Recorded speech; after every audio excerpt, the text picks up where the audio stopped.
That was just a chair. I'm sorry. Okay, Austin Deculus, he will go straight to questions. Do we have any questions right off the bat?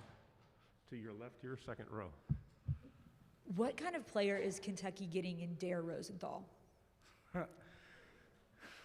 Dare Rosenthal is like my brother. And I can honestly say this with no hesitation. Dare's a dog, you know. Big athletic freak. Big, he's about 6'7", 6'8", dunk the ball. He can hoop. Overall athlete. Plays to the end of the whistle. So they're getting a very dependable and very great player. So. To your right, second row. Hey, Austin Gillen, Fox 8, New Orleans. How you doing? I got a few questions. How fun has it been this spring and working through football school when there's an open competition at quarterback and you know that Max and Miles are giving it everything they got every single day because one practice or one workout could change that whole pendulum? Who's going to start against UCLA? How good is this process for them? It's amazing, really. Could you go closer to the mic? Talk to me. Oh, I apologize. Is better? All right. It's amazing, really, because you have both of those guys, and they are like human highlight reels because they're fighting for everything. They're fighting for that spot, so they're going to give their best every day. And they're both, regardless of who it is, they're both going to do a great job for us. And I'm just willing, hey, at the end of the day, I'm going to block for both because I know both of them are going to get the job done. So. Hey, Austin, you were there on the national title team. Last year wasn't the year you wanted. What has been the message in the locker room? What have y'all been talking about to get the nasty taste of 2020 out of your mouth?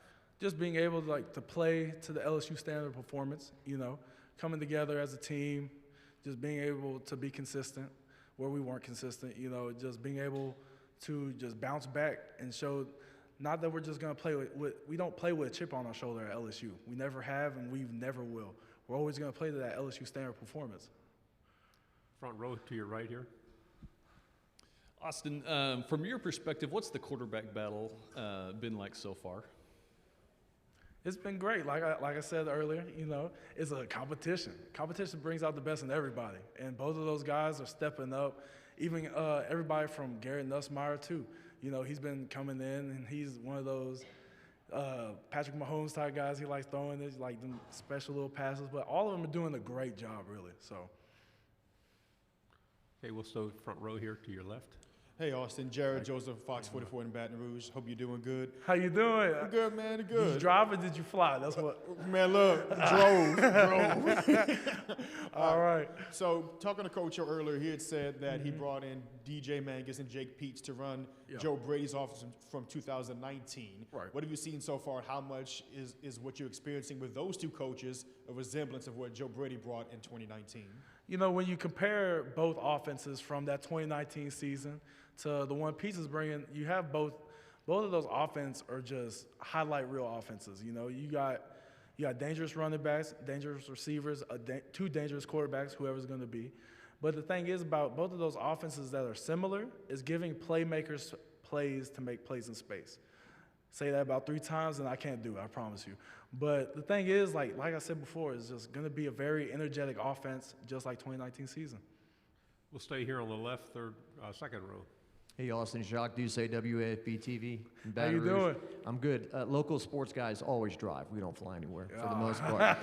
So it's got to be real far. I got you.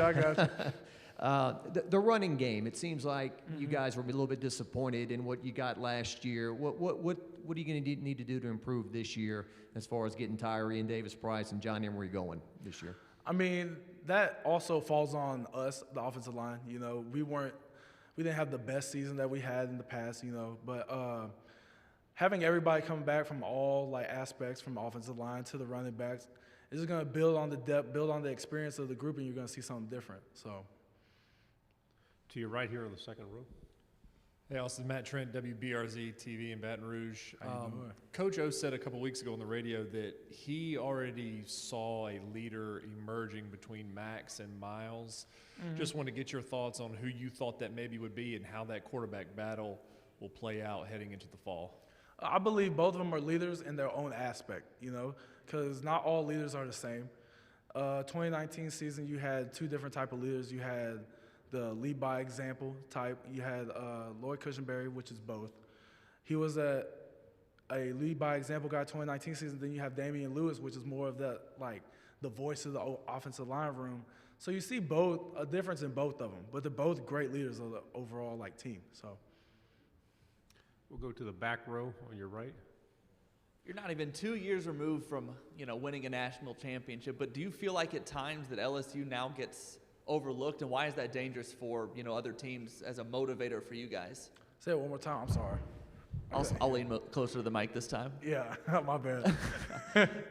You're not even 2 years removed from being national champions. Do you feel like at times LSU gets overlooked, and why is that dangerous for everyone else as sort of a motivator for you guys?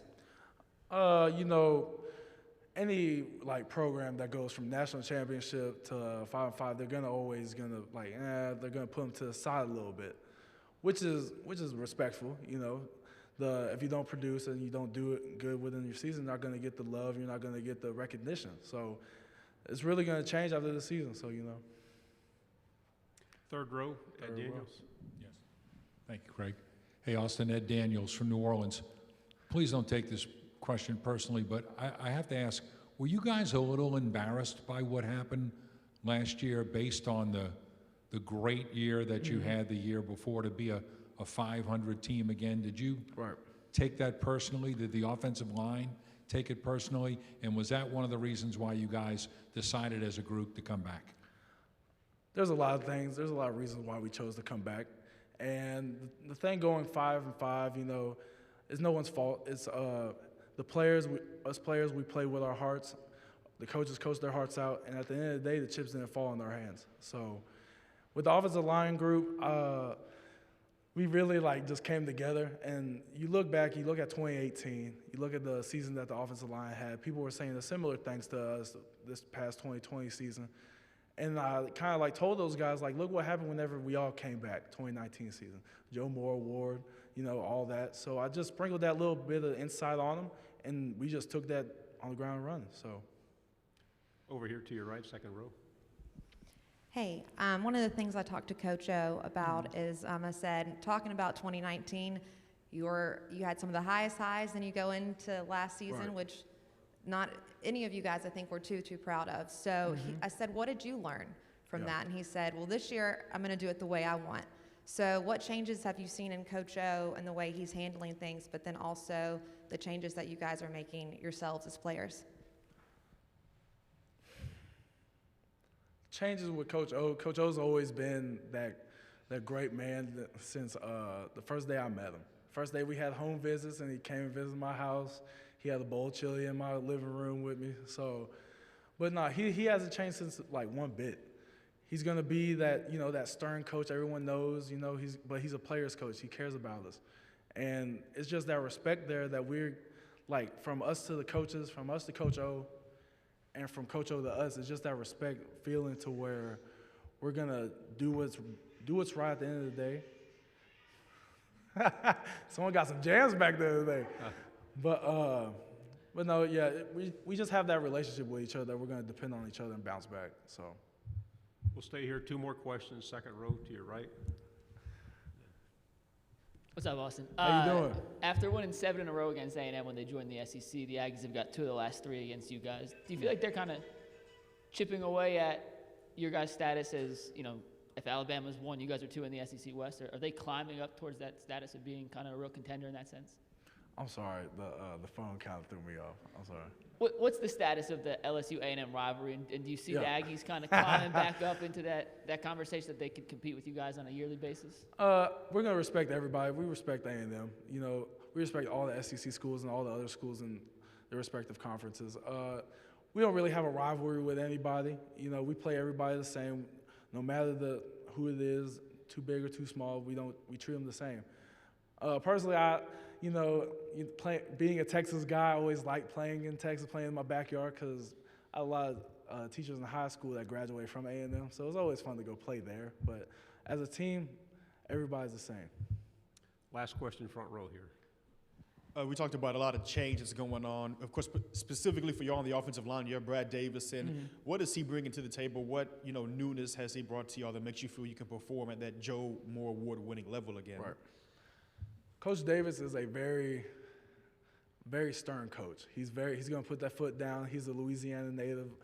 Many people might not know that. But he's going to be a great asset for us. You know, it's always tough seeing the coach leave, but at the end of the day, one door closes to another door opens. You know, just being able to see and, like, grow your game off a whole different mindset of a coach can really be beneficial for a room, and I think that's going to be so. Okay, Austin, thank you very much. Thank y'all for having me. Y'all have a good one.